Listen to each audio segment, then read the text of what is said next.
चलिए बुलेटिन में आगे बढ़ते हुए एक नजर डालेंगे देश विदेश की बड़ी खबरों पर फटाफट अंदाज में। सीएम योगी आदित्यनाथ ने महिलाओं और बच्चों की सुरक्षा के लिए मिशन शक्ति का शुभारंभ किया। बलरामपुर में ये शुभारंभ किया गया। लखनऊ में राज्यपाल आनंदीबेन पटेल ने इस अभियान की शुरुआत की। सीएम ने अभियान के तहत खासकर शौदों को सूचीबद्ध कर उनके विरुद्ध कड़ी कार्रवाई के निर्देश दिए। सीएम ने कहा, बेटियों के साथ दरिंदगी करने वाले नहीं बच पाएंगे। सीएम योगी आदित्यनाथ ने बलरामपुर की पुलिस लाइन में कार्यक्रम को संबोधित करते हुए मिशन का शुभारंभ किया। इसके साथ ही उन्होंने जिले के देवी पाटन शक्तिपीठ तुलसीपुर में रात्रि विश्राम के बाद सुबह मां पाटेश्वरी के दर्शन किए। बलरामपुर की घटना पर सीएम योगी का बड़ा बयान। बलरामपुर की घटना के बाद मिशन शक्ति का आगाज। मिशन शक्ति अपराधियों को सबक सिखाएगी। सीएम के निर्देश पर अभियान की सफलता सुनिश्चित करने और निगरानी के लिए आयुक्त और सचिव राजस्व परिषद मनीषा त्रिधारिया को जिले का महिला नोडल अधिकारी नियुक्त कर दिया गया है।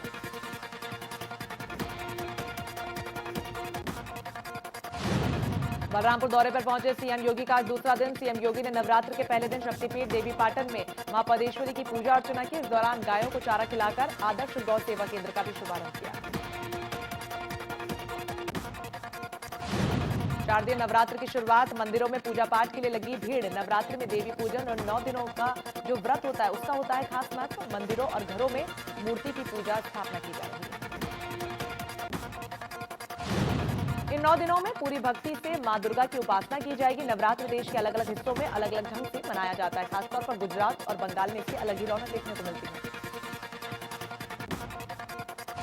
नवरात्र का हर दिन मां दुर्गा को समर्पित होता है। नवरात्र के 9 दिनों तक दुर्गा मां के अलग अलग 9 रूपों की पूजा की जाती है। नवरात्र के अंतिम दिन महानवमी के रूप में मनाया जाता है।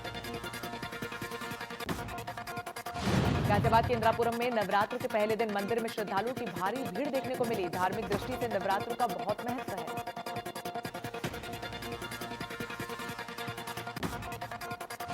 इसी महत्व के साथ साथ नवदुर्गे हिंदू संस्कृति की आस्था का प्रतीक है। भक्त पूजा अर्चना के मंदिरों में विधि विधान से पूजा कर रहे हैं। हर रोज 9 दिनों तक मां दुर्गा के अलग अलग रूपों की पूजा होती है। नवरात्र में आदि शक्ति के 9 रूपों की आराधना की जाती है। पहले दिन हिमालय की पुत्री पार्वती यानी कि शैलपुत्री के रूप में माता का पूजा अर्चन किया जाता है। नवरात्र के पहले दिन श्रद्धालुओं ने पूरी श्रद्धा के साथ आदि शक्ति मां विद्यावासिनी का दर्शन और पूजा की। गोरखपुर के प्राचीन काली मंदिर में नवरात्र के पहले दिन भक्तों की भारी कतार देखने को मिली। माता काली के प्राचीन मंदिर पर मां के भक्त आज यहां पर उनकी पूजा अर्चना के लिए पहुंचे हुए हैं। लेकिन कोरोना काल है, कोविड का भय है, लोगों को यहां पर सताता हुआ नजर आया। लखनऊ के आशियाना के मां चंद्रिका देवी मंदिर में मां शैलपुत्री की पूजा अर्चना के साथ नवरात्रि का पर्व लोग मना रहे हैं। कोरोना की वजह से मंदिरों में हर बार की तरह भक्तों की भीड़ कम नजर आई। आज नवरात्र के पहले दिन राजधानी देहरादून सहित राज्य में सभी मंदिरों में भक्तों की भारी भीड़ दिखी। श्रद्धालु सुबह से ही मंदिर पहुंचने लगे हैं। मंदिरों के बाहर भक्तों की लाइन नजर आई।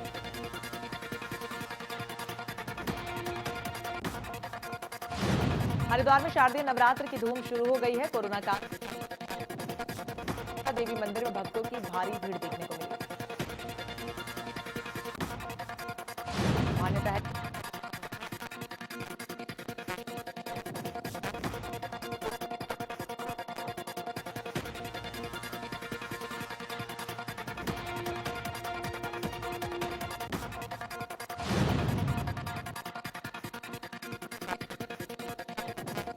लॉकडाउन के बाद बाजार खोलने और खरीदारी पर लगे तमाम प्रतिबंध सरकार ने धीरे धीरे हटा लिए, मगर बाजारों में पुरानी रंगत नहीं लौट पाई।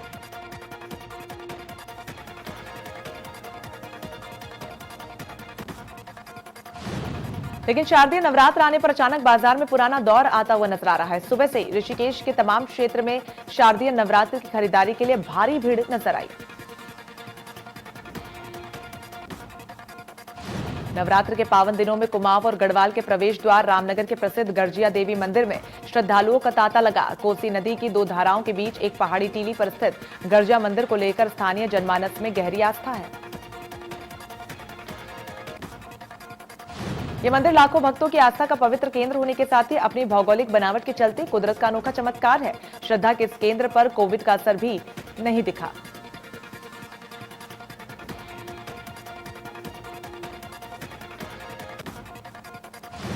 आज से शारदीय नवरात्र शुरू हो गए हैं। इस साल नवरात्रि पर 58 साल बाद शुभ संयोग बन रहा है। ज्योतिष शास्त्र के अनुसार शनि और गुरु ग्रह करीब 58 साल बाद अपनी अपनी राशि में मौजूद रहेंगे।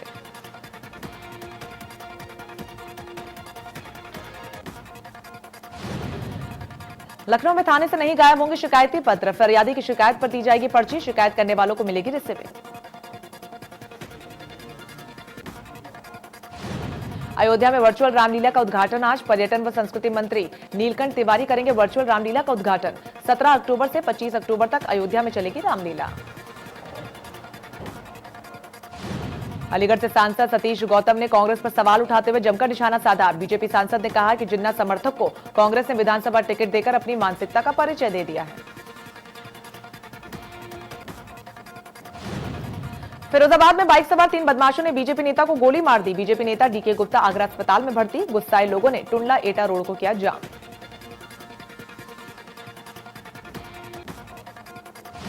मथुरा में बांके बिहारी मंदिर खोलने पर चर्चा हुई। पुलिस ने मंदिर प्रबंधन और संचालकों के साथ बैठक की।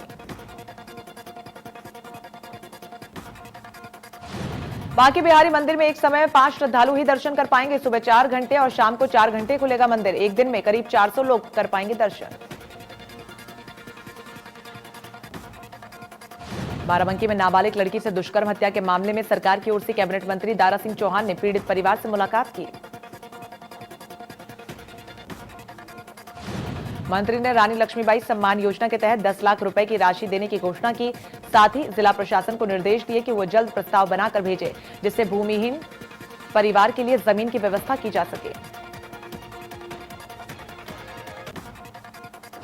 बलिया गोलीकांड के मुख्य आरोपी धीरेन्द्र प्रताप सिंह उर्फ डब्ल्यू सिंह ने अपनी सफाई में वीडियो जारी किया। इस दौरान आरोपी धीरेन्द्र ने अपनी सफाई में कहा कि मैंने पुलिसकर्मियों को पहले ही सूचित किया था।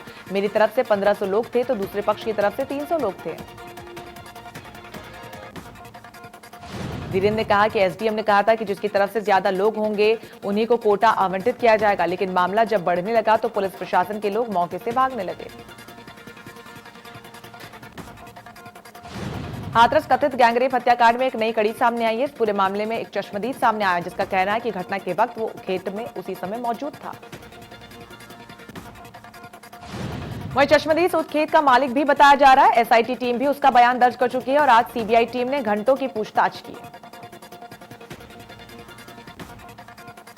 कुशीनगर की बेटी ने रचा इतिहास। नीट परीक्षा में दूसरा स्थान किया हासिल। आकांक्षा ने 720 में से 720 अंक किया हासिल। कम उम्र होने की वजह से मिला दूसरा स्थान। शामली में पराली से भरी ट्रॉली में लगी भीषण आग। शरारती तत्वों ने ट्रॉली में लगाई आग। आग का लाइव वीडियो कैमरे में कैद। अलीगढ़ के क्वारसी थाना क्षेत्र में एक महिला की ऑपरेशन के दौरान गई जान। परिजनों ने आरोप लगाते हुए डॉक्टर को आरोपी घोषित करते हुए जमकर हंगामा काटा।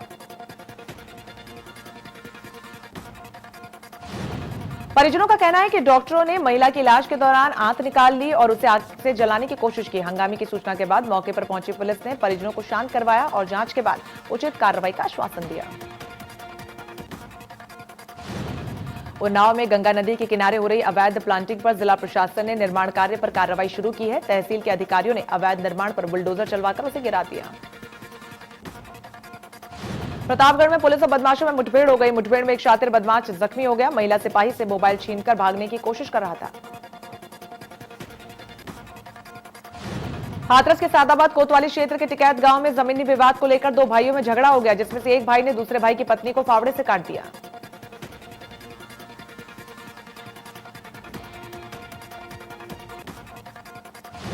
सूचना मिलते ही कोतवाली पुलिस मौके पर पहुंची। पुलिस द्वारा शव को कब्जे में लेकर पोस्टमार्टम के लिए भेज दिया गया। साथ ही पुलिस मामले की तफ्तीश में जुटी। जालौन में आर्थिक तंगी से परेशान परिवार ने खुदकुशी की। एक साथ 3 लोगों ने लगाया मौत को गले। सूचना के मौत पहुंची पुलिस मामले की जांच में जुटी।